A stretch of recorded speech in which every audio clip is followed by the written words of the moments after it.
our objective is to double what normally is being provided as emergency financing.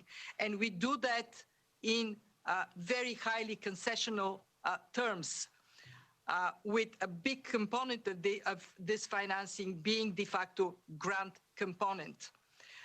We do so because we recognize that many governments are faced with this dilemma. Do they provide support to people to simply survive?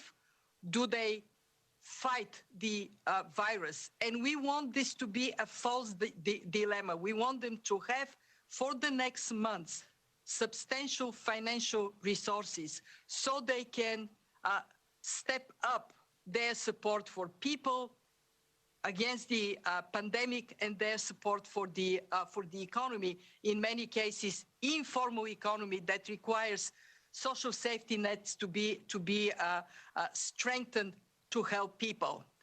Two, we do see the issue of debt as one that has to be addressed urgently.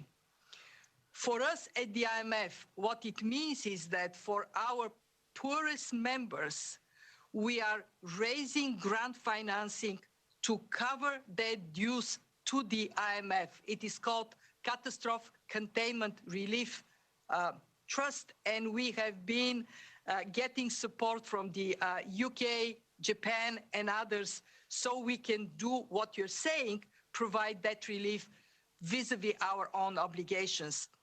Beyond that, we are also calling on official creditors to countries, either countries, many of those are countries in Africa, to provide much needed space for countries to address their immediate priorities by a standstill on debt service to official creditors for a period of 1 year. And I can tell you that I have been in touch with many of the leaders in Africa.